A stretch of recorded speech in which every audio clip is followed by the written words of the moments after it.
Welcome everyone to the latest series of the Hotel Tech Unwrapped podcast brought to you by IMS Connect. In this series we are talking to some of the brightest minds in hospitality technology, trying to unpack the hotel technology ecosystem. Today I'm delighted to be joined by Alexander Richter, who is the Managing Director of Convene Group, a leader in self-service check-in technology.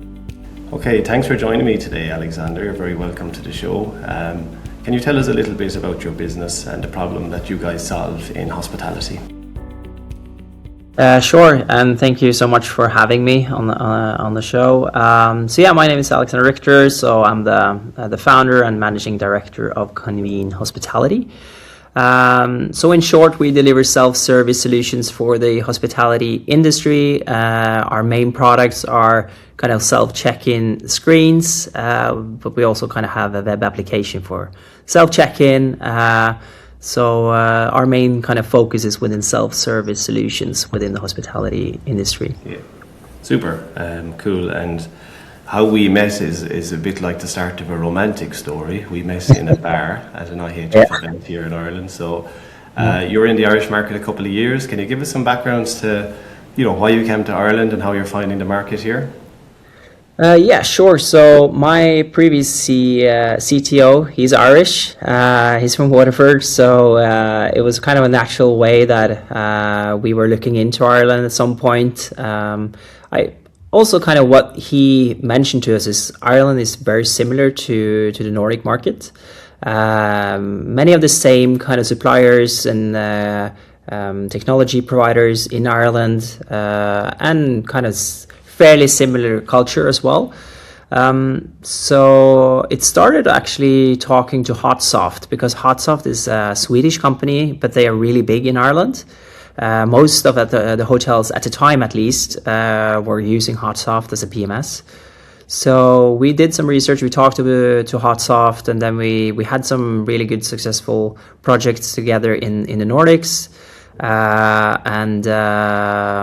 that kind of started the collaboration. They kind of introduced us to some of their customers. And suddenly we started to look at what shows and kind of conferences that was in Ireland, and then Showtel was kind of the first one that came to mind. And we attended the first Showtel up in Cavan at Slieve Russell back in 2024.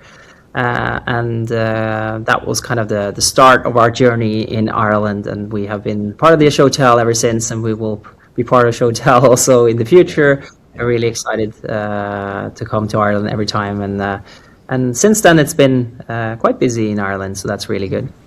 Yeah, super, and that's really good context for our Irish listeners. But you are a global business. Can you give us an idea of the scale of the business now at this stage? Yeah, sure. So it's a business started like here in Norway, so it's a kind of Nordic presence, but we are a global company. Convene Group, which we are part of, my company was acquired by Convene Group last year. So we have a global span, more than 35 different countries, and have kind of the technology from Convene is in more than 10,000 different installations. And the hospitality industry that or department that I represent, we are also kind of now representing in almost all of these countries. So we're a global business, mainly started from the Nordics, then UK, Ireland obviously came to play, but now we are also kind of in talking to Colombia, Peru, and kind of Singapore and US, and kind of starting to be fairly global. So that's really great. Super, yeah. It's a really good success story, and congrats on your journey so far. What struck me when we met previously was your origin story as well, and the link to kind of self-service technology through your dad's working experience, etc. Do you mind providing some context? I think people understanding that origin really gives them an understanding of your business, and I think the value and the problems that you solve. Yeah. So kind of the idea back before I started the company, my father was an entrepreneur. So I kind of knew all the way growing up that I would like to become an entrepreneur myself. Kind of sitting around the dinner tables, the conversations was always about kind of business plans, presentations, preparations for meetings. And I always found that really interesting. My my siblings were not kind of that interested in that. They were more like, I will never start my own business, because they were always looking at the ups and downs, because that's definitely the reality of starting a business. You have the ups, that is really great, and then obviously you have the downs. But I always found that really interesting. And my kind of the last venture my father started was within hospitality. The customers were hotels. He were doing self-service technology within rentals, renting out scooters, cars, bikes, for bigger resorts, bigger hotels. And so my whole family actually moved to the Canary Islands in Spain. They were living there for more than 6 years, and I was the only one living in Norway at the time, because I was the youngest. I was still at school. I was in the military, and I also started my studies. But kind of every vacation, I obviously went to Spain, and I was joining my father at work. And kind of being part of kind of installations and kind of being in the hotel environment. Kind of every time and every day I was there, I was seeing kind of check in and check out, and it was always a queue, always crowded. And I just were sitting down and like, why is there always a queue at check in and check out? There have to be a better way of solving this kind of problem. And obviously, since my father worked with technology and I always found like technology really interesting, I was like, we have to kind of figure out the way utilizing technology to kind of make this more seamless and more efficient. So this was back in 2007, 2008. So kind of the technology wasn't that evolved as we see today. But it was definitely kind of ways and kind of ideas that I kind of started grooming at the time, how we can kind of solve this issue. So it kind of, but I was busy, I was young, so I couldn't kind of had the time or kind of the knowledge to kind of start anything at the time. But at my master's studies, I was an exchange student in UC Berkeley in San Francisco. And I kind of really had that idea still, and kind of there has to be a better way. And obviously the technology were kind of a bit more advanced. So the first kind of thing that went to my mind was kind of having a application, a mobile solution where you can kind of check yourself in, mobile keys and all the things that people still are looking at today. So that was kind of the start of my journey. I start working at a startup in San Francisco, in Silicon Valley, just to get kind of the right competency and kind of get the knowledge that I thought I needed. And I was doing market research in San Francisco. And then when I was finished with my studies at UC Berkeley and were supposed to go back to Norway and finish my master's, that was when I kind of like, okay, skip school, kind of, I have to do this. And I got my brother-in-law to kind of jump on the same ship.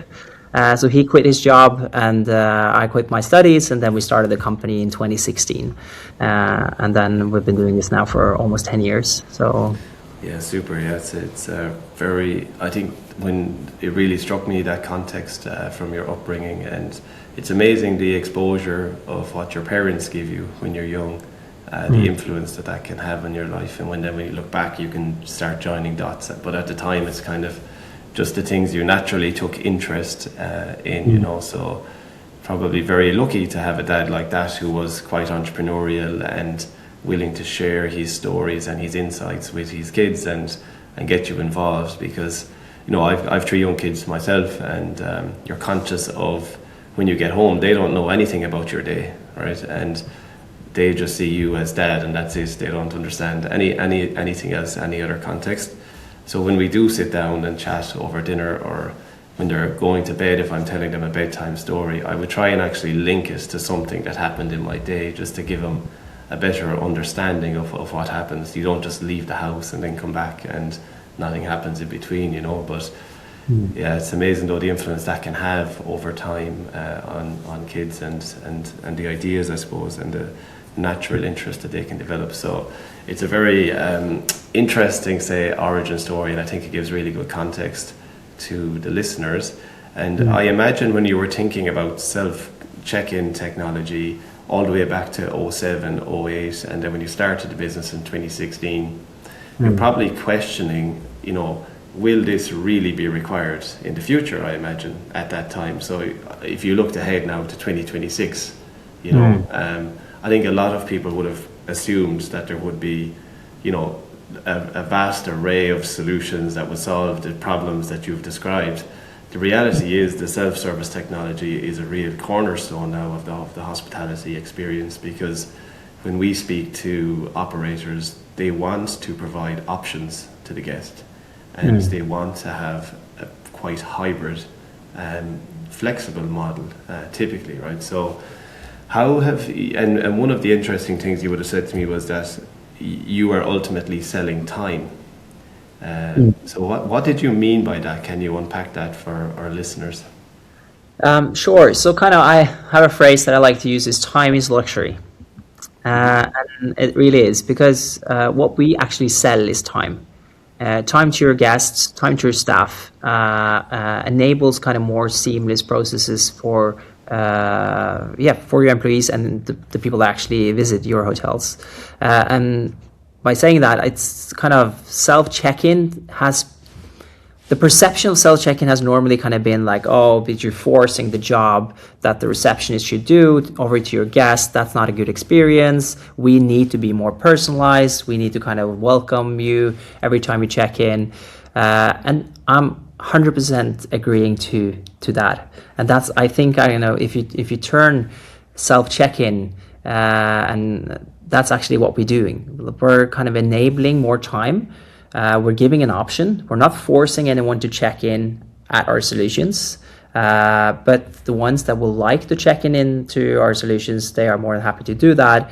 And that gives also more time for the ones and the guests that really needs to speak to a human being.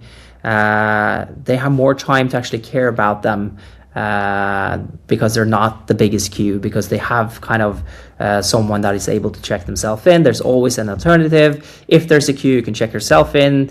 If you would like to stand in the queue, that's fine, but they always have an alternative. So what we're selling is time, and we really see that in what we deliver as well. Kind of we cut the time of checking in kind of for the guest, but we also kind of enables the staff to kind of have a conversation with the guest that is more kind of personalized. They don't have to ask you for your credit card details, the passport information, kind of their standard kind of resume that they always kind of give you every time you check in. It's more like, hey, welcome to our hotel. You can check yourself in. What are you doing while you're staying in Dublin? What are your plans? Oh, you're going to that concert. I reckon that you go into this and this pub before it's a live show, there's a live concert. They can be more personalized with their guests, and actually learn more from their guests, what they're actually doing there, and be more conversational, more than transactional in their conversation. So yeah, I think it's a good solution, not just for the staff, but also the guests as well. Yeah, I think so. I totally agree. So anytime there is self-service technology in a hotel when I visit, I try to use it, and because you're naturally kind of curious and interested as well in terms of how the tech works and that kind of the guest journey around it. But I totally agree in terms of when a host, say, comes to you then and starts chatting, and there's a lot of comfort in knowing that there's someone there that you can ask a question if you need, but you just keep going and you'll complete the check-in yourself. Obviously it saves you time as well, because you're not waiting in this long queue in the lobby, but definitely they can add a lot of value in those conversations that you have just more casually as you're completing the process. One of the other interesting areas I think is, a big challenge for hotel operators is how do they get first-party data from bookings that come in through an OTA, and the more sort of digital touch points you have on the journey, the more opportunities you have to actually get the individual who's staying in the hotel their direct data for future kind of marketing. Is that something that if I booked through booking.com and stayed in a hotel where your technology was present, I would then provide an email address directly to the hotel at that point? Yeah, So with the OTAs, as you're correctly mentioning, that's kind of the information is normally missing. The data is all normally missing. The emails is kind of 13678@booking.com. It's kind of not your personal email. So then we always make it mandatory to update your email. So we kind of see that this is a booking coming from an OTA, and then we make it then in the flow in the guest registration. You then have to update your email with the correct email. Which makes it easier for the hotel to have that in the database, because we then put it back into the property management system, the PMS, ensuring that we always have the correct and last information with the guest. And if there's kind of someone booking from your own web page, which is definitely what we always recommend, and always obviously the hotels will like more and more people to book via their own web pages, then we know that you're coming from that channel. Meaning then we make it more optional to update your email, not mandatory. So that's kind of the flexibility in the system. Understood, yeah.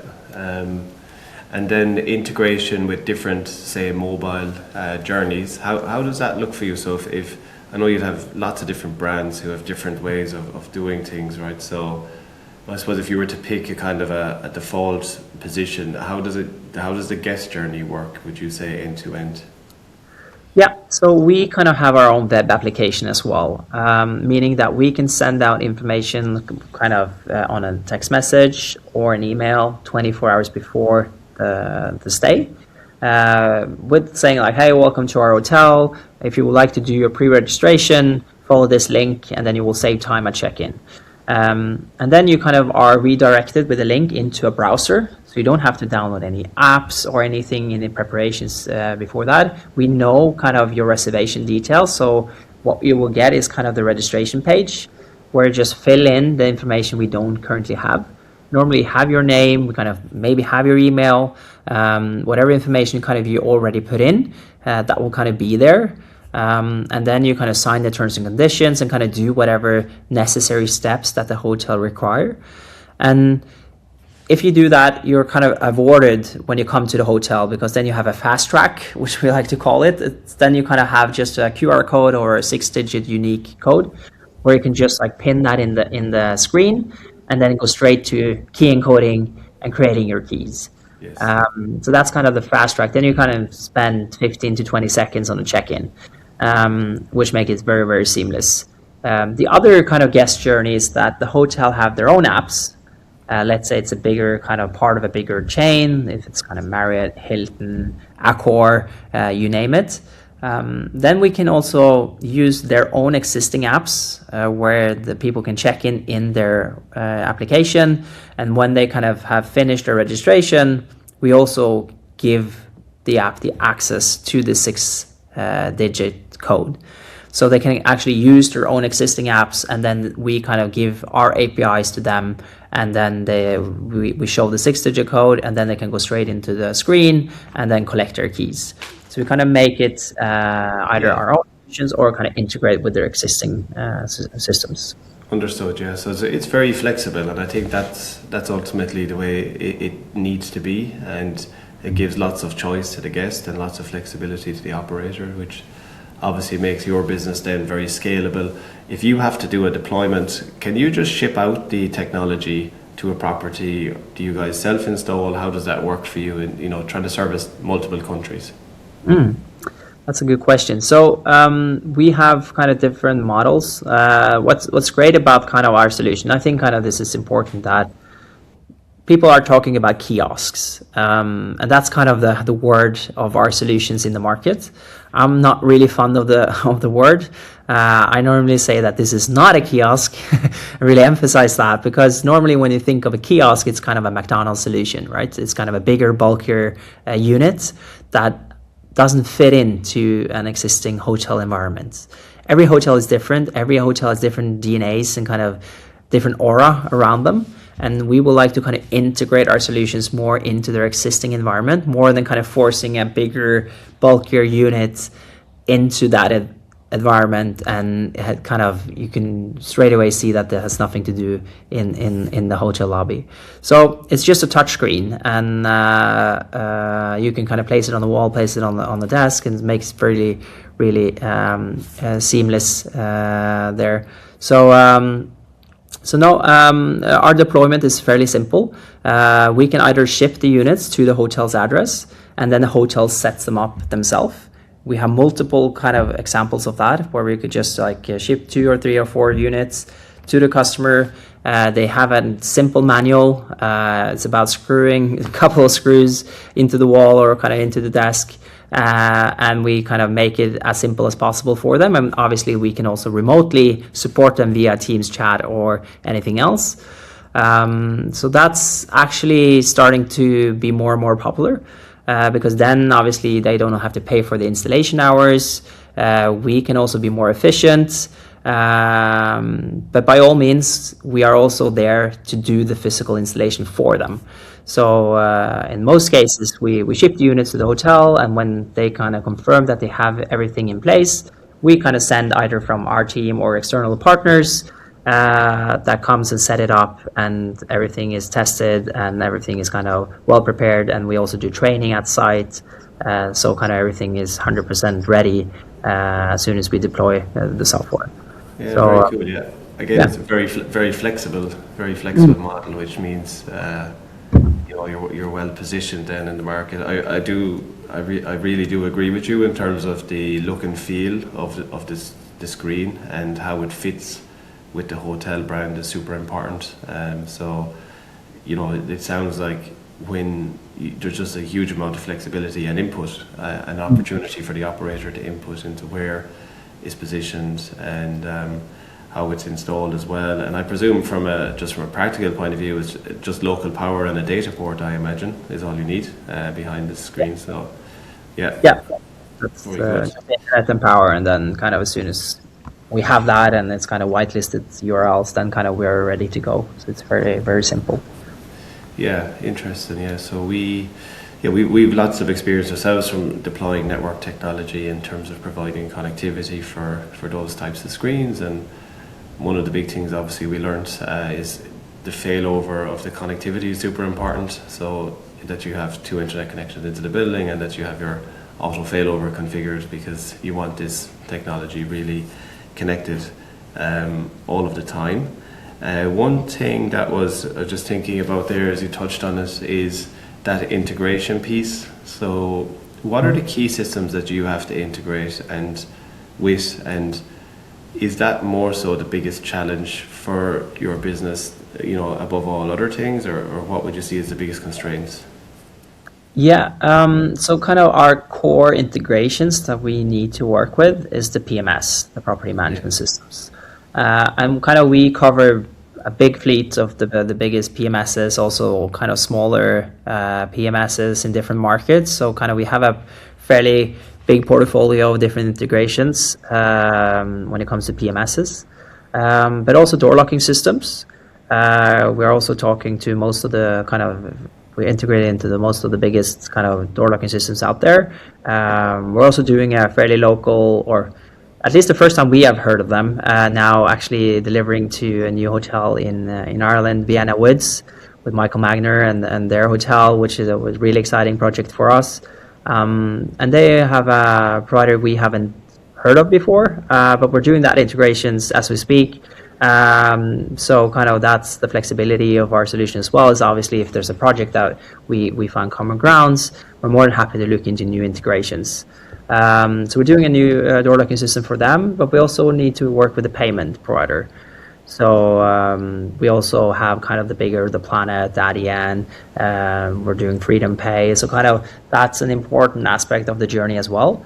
But we're also kind of able to deliver our own kind of payment kind of gateway through Adyen. So we're a platform partner of Adyen.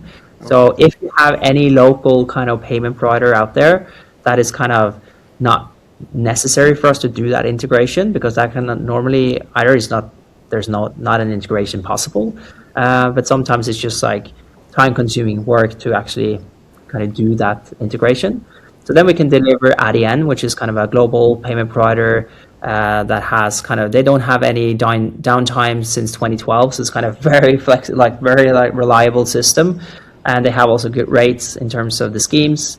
So then we can kind of deliver Adyen or Convene Pay that we call it to the property, and they will kind of get the payments obviously direct to their bank accounts. They will get kind of all the reporting, and everything is very kind of visualized. And we integrate with kind of PMS, door locking system, and payments, but we can also kind of find ways around it sometimes. We see a similar challenge in terms of sometimes just using middleware integrators, because there's just such a vast array of systems. As you say, PMS, door locking, but all sorts of things, TV technology, phone technology. So it's an interesting area, the whole hospitality tech ecosystem, you know. So how are you finding then, that integration process? So is that the biggest, say, source of friction for you? And also then, how is AI helping you to solve that problem? So kind of PMS is definitely kind of the heaviest kind of integrations we're doing, because all the data, all the information is kind of there. We need to have a two-way integration. That's what we historically and kind of still are using our most time kind of doing integrations towards. But you're kind of, the AI technology is definitely helping in that manner.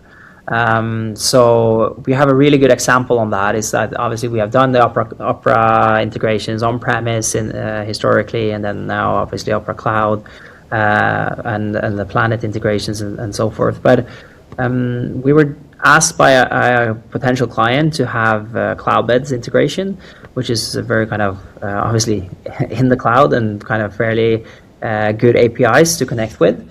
And then we actually utilized AI and kind of made more or less kind of a prompt, and then obviously their documentation, and then kind of how we previously have done our integrations, what information that is important for us to retrieve. And within 1 or 2 days, we were able to do like 90% of the integration, which is previously taking us up to months of time and development. So that just shows how strongly the AI can kind of be and kind of change this industry. For us as partners with hotels that needs to kind of do new software integrations and updates. So that's a really strong testament that AI is definitely changing our industry and changing also us as partners. But it's very important to also emphasize that the AI doesn't do it themselves.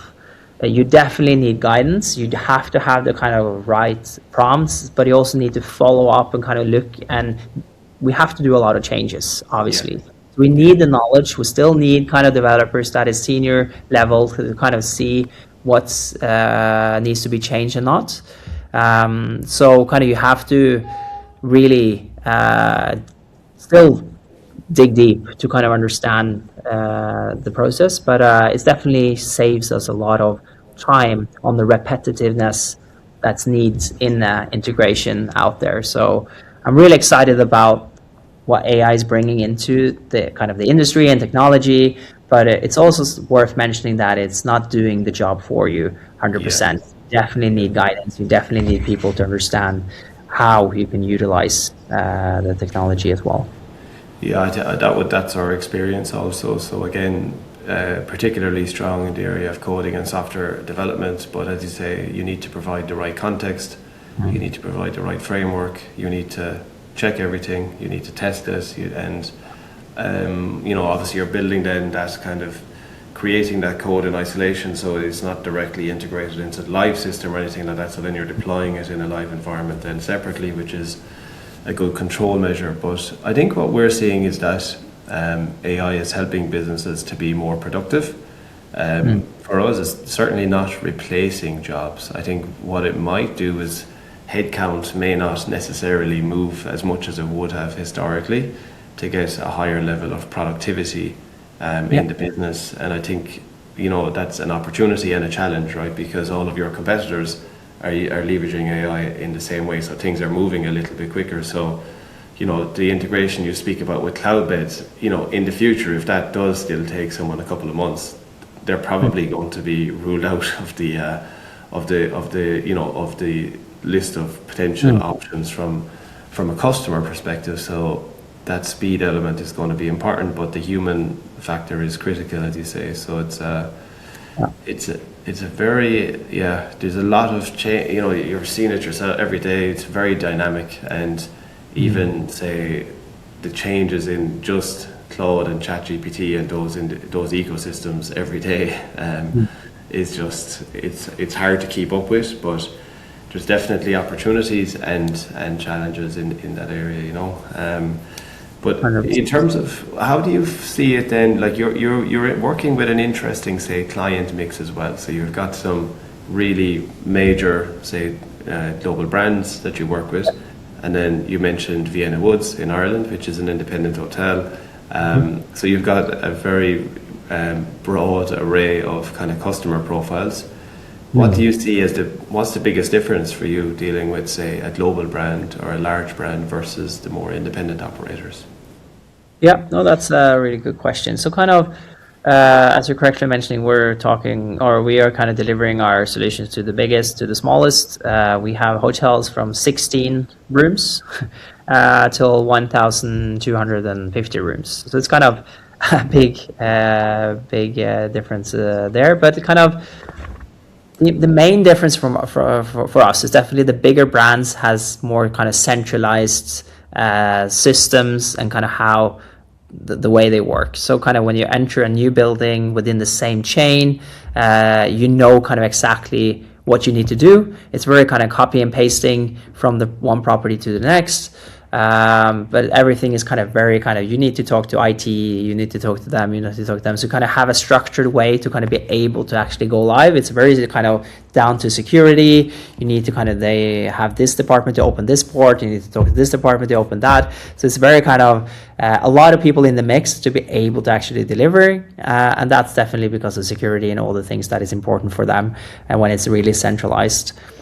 But working with smaller independent hotels, you kind of talk to the GM or you talk to the owner directly, and he's kind of, or she's kind of fixing everything for you. They have their team, but it's more like you have a meeting with everyone and you just say what you need to be prepared, and then they kind of have a janitor or anyone kind of helping you to set up the power supplies and the Ethernet cables and everything, and then that's done. So it's a bit more kind of lightweighted, but also a bit more unstructured normally. So we have to kind of be a bit more involved in kind of guiding the onboarding for them to kind of understand what we actually need of information. So, but I mean, it can be very simple on kind of the bigger ones and the smaller ones. And sometimes it can be more kind of challenging for the bigger ones and also the independent ones. So, but it's kind of very flexible in terms of our delivery. It's kind of, we have a standard, we try to follow that if it's a big one or a small one, but we just try to adapt obviously in terms of the ones we're talking to at the other end. So but yeah, I like that we can kind of work with the other independent ones. It's much more kind of personal. I like kind of being there in the meeting with the kind of the owner or the GM that has been there since it was a kid and growing up, and kind of I think that's a very, very nice kind of way of getting to learn and understand their business. Because it's very personal for them, and then it's also very interesting to see how the bigger chains are actually being operated from a central level. So so I learn a new thing every time we do installations and kind of how thing actually went, how so I find that really interesting in the work. I think the exposure to both is really beneficial as a provider, because you learn a lot of things dealing with the larger operators that actually principles that can be applied for smaller and independent operators, but then you have to be more hands-on with the smaller independents to help them achieve the same end goal, which means you know that better too when you deal with the higher end, when you deal with the groups. But and obviously from a sales cycle point of view, the sales cycles can be very different. When you meet an owner or a general manager who has a lot of control over decisions, it can be really quick because they know they have a problem, they want to solve the problem, there's a reason why you're talking in the first place. when you deal with the larger groups, it's typically a much longer sales cycle for good reason, as you say, because if they make, if an independent hotel makes one mistake, it's one mistake. If a big brand makes one mistake, it's one mistake repeated 1,000 times, and it's like really hard to reverse, So that's pretty true. It's definitely, I think, better for you as a provider to have experience of both, I believe. Oh yeah. I totally agree. I mean, obviously when you start a business, you have to start small, right? And I like that we have been doing this for 10 years, and we haven't kind of scaled extremely overnight, kind of at any stage. We have kind of taken our time. We have evolved the product along the way. We have listened to our customers. We are very kind of interested to get feedback. So we have a customer success team kind of following up, try to understand how our solutions are working in their environment, because every hotel is different, and we need to understand and we need to learn every time we do a deployment. We don't like to kind of copy paste everything, because there is kind of some differentiators in every hotel. So I like that we kind of learned and evolved the product along the way, and started small, and kind of were able to get kind of from independent hotel only to kind of a 5 hotels chain, and kind of getting a bit more kind of copy pasting and learning how that can work, and then some independent, and then suddenly you get 15 hotels in the group, which is really exciting, and then you kind of get that growth. But we kind of used our time well. We didn't rush anything. We have the knowledge internally, we believe, kind of all the different hotels actually operates, and we believe that we can also be a bit more kind of consultants for the hotels, because yes, we're selling a product that's obviously important for our business, but we're also trying to sell the correct products. And if we feel that this is kind of not what they're looking for, and that we actually can solve what they're looking for, I think it's kind of makes sense to probably say that, okay, maybe this is not the product that is best for your business at the moment, but we can start smaller, and then we can kind of, if we have some product that can actually be more fitted, we try to obviously kind of tell them about that product. But if it doesn't feel right, it doesn't feel right, and then we shouldn't do the business together. I think that learned a lot, and then we kind of try to adapt more, like, okay, why was that not a match? Maybe there's something in our features, maybe there's something in our product that we can then the next time deliver actually that product that gives that customer that value, that actually helps us to actually grow and kind of build our products for the future as well. So yeah, we kind of scaled in a kind of slowly but steady, and now definitely the last couple of years, we definitely now got the bigger brands and kind of can scale with them, which is really exciting. But I think kind of we earned that trust as well in the correct manner, and that's kind of what I'm most proud of, that we kind of had, we took the time, we didn't rush it, we kind of had, we kept cold and kind of said that one day we definitely are able to speak to the correct people, that we can scale with a bigger chain or bigger brand. And just the last couple of years is when we definitely now scaled more into the Radissons, and then Accor and Hyatt and all the biggest ones. That's really fun to work with, really challenging to work with, but it's definitely helping us every day to give a better product out there. Yeah, very good. And if you were to sort of look ahead over the next 5 to 10 years, is there anything that you see in the guest journey at the moment that you think will change significantly, or that there is an opportunity for innovation on, or I suppose how do you see things evolving as we look ahead? Yeah, that's obviously a tough question. I mean, I think it's very hard for us to predict the future now, introducing with AI. I mean, everything is happening much faster, as we discussed earlier. I mean, so what can happen in 5 years would probably take 15 or more. So I think kind of making kind of efficiency is definitely there. I know kind of from my standpoint, if I were looking 10 years back and seeing that I was delivering a self-check-in screen, I would think, I mean, that has to be an old technology. That has to kind of, why should you need something physical in a reception area when everyone has their phone in 1 meter's reach 24 hours a day. But I think kind of hotel industry and other industries as well is very kind of slow adapters. And you have had self-checking kiosks in the airports for 15 years or so. But now I actually start seeing that self-check-in kind of screens are really coming into the market of hospitality. So we need to respect that things takes time. You can have the latest and greatest technology, but without kind of the users kind of backing that technology, you will never have success. And I think kind of that's what I still think of today is, yes, we deliver something physically in the reception with a combination of using your mobile. But I think that's going to be there for many, many years to come as well. Because it will change, it will kind of adapt. But I think to have something at hand when you are in the hotel, you don't need to do any preparations and check yourself in because you see there's a queue, get your keys in your hand and go straight to your room. I think that adds value also in 5 years. So what happens? Maybe more and more of the back office work for receptionist, front desk, GM will kind of be more and more reliant on kind of technology, AI, emails, answering emails, also following up emails. And I also saw a really cool company actually here from Norway called AL Tech. They can also take emails, read the emails, and do what says in the emails in the PMS, do the changes, and then come up with a suggestion of an answer to that customer, and also suggestion in the PMS where a human being have to kind of confirm that this makes sense.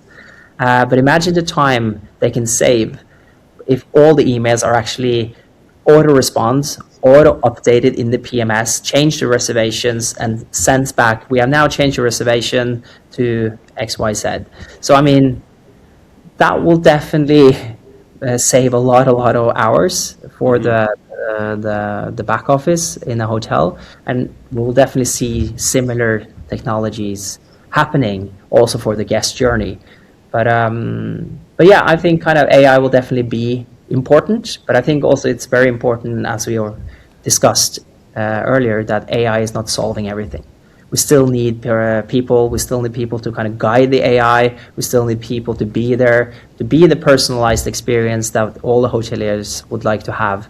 So I'm not too afraid of kind of losing or missing jobs. It's more about being more efficient and spending more time out with your customers, with your guests, and really kind of where the magic really happens, and kind of instead of being in the back office and solving kind of support or other kind of things they may get from their emails.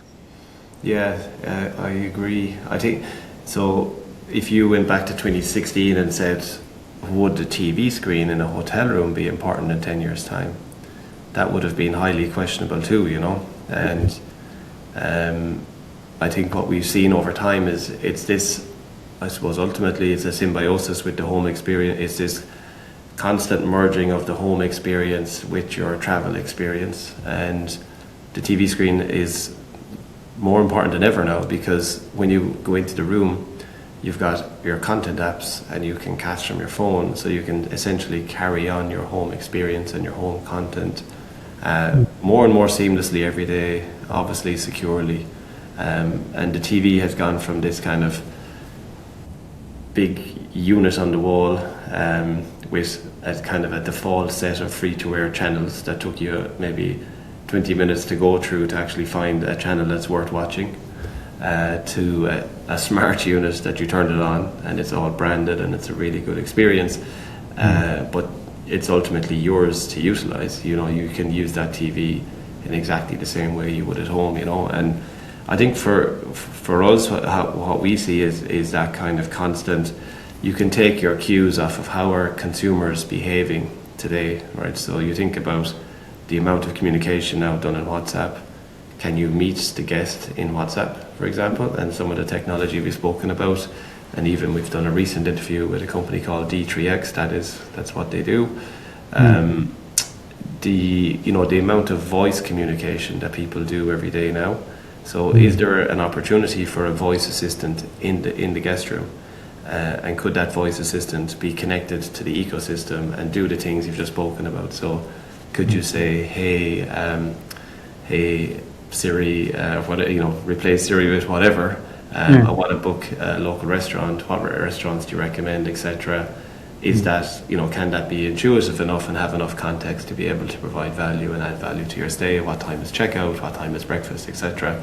Just because you're seeing so much voice communication now in terms of how we all communicate, even on Teams. I know lots of people using whisper flow rather than typing now. So they just talk and it types it out for them in Teams. It looks like they're typing their messages. Same for WhatsApp, etc.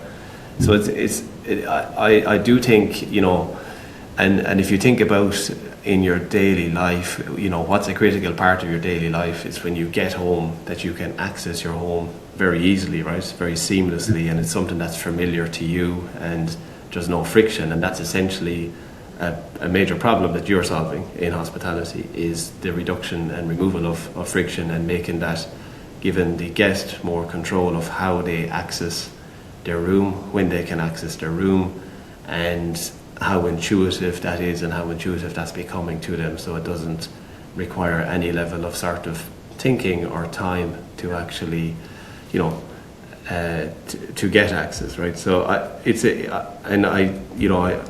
think I agree in terms of hospitality can be slow moving in comparison to some other industries, but I do think you're just seeing that kind of convergence of the sort of your day-to-day experience, in a travel context as a guest, and the human touch is really important, I think, to supplement that, because ultimately you are in a different place, you are essentially in someone else's house, in very simple terms. So we can't lose that, but I think it's going to be very interesting where things go, for sure. And probably, in fairness, I agree, asking a question in a 5 to 10 year context at this stage is kind of pointless. It's very hard to predict where we'll be in 12 months because things are definitely moving faster than ever before, 100%.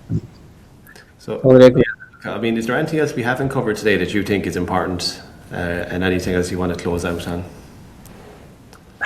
I mean, I don't really think so. I think kind of what we have briefly discussed is kind of what we do differently, and I think that's what I normally have to kind of battle through. It's every time I say that, we deliver self-check-in solutions, and mentioning the kind of self-service screens, it's always kind of a kiosk that they have the back of their heads.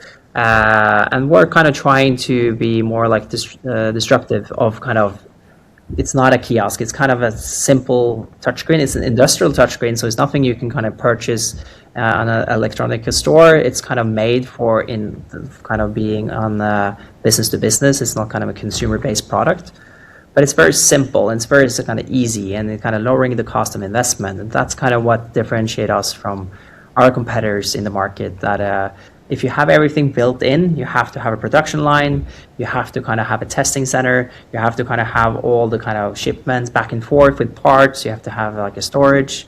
And that's kind of obviously a huge cost attached to every product. But we kind of are a reseller of a big kind of American company that delivers these screens, which is a global company and have local distributors everywhere, which kind of lower our cost, and that also makes it simpler for everybody to utilize. So that's kind of our main kind of selling points normally that I have to always emphasize when I speak to potential clients, is that this is not a kiosk. This is actually a touchscreen, which is a different experience, and obviously the software, how it's intuitive to use and all this kind of thing. So no, it was really exciting to have a chat with you, Danny. I really appreciate you guys taking the time, and that I was able to speak with you guys. So thank you so much for that. Yeah, brilliant. Look, we really appreciate your time, and I think if we do speak in 5 years, self-service technology will still be super important for hospitality. So you're definitely in a good zone. And I think the content from today is just very educational for our network and our listeners as well. And getting to know you and your business, I think hopefully you can hopefully people develop that awareness and reach out if they have any questions, so we'll include your contact details and the details about your company in the show notes and everything else. But other than that, we appreciate your time, wishing you continued success, and look forward to keeping in touch and working together in the future. Thank you so much, Denis. Likewise. Have a good day. Speak to you later. Thanks, Alexander. Thank you. Bye. Thanks so much to Alexander for joining our show today. Keep an eye on our socials for key takeaways and insights. Check out the show notes for contact details for Alexander and more about his business Convene Group. You will also find the Guest Technology Maturity Assessment in the show notes. Click the link and complete the survey. This will give you a benchmark of where you currently are with your Guest Tech experience and provide a roadmap for future investment. We look forward to having you all again soon.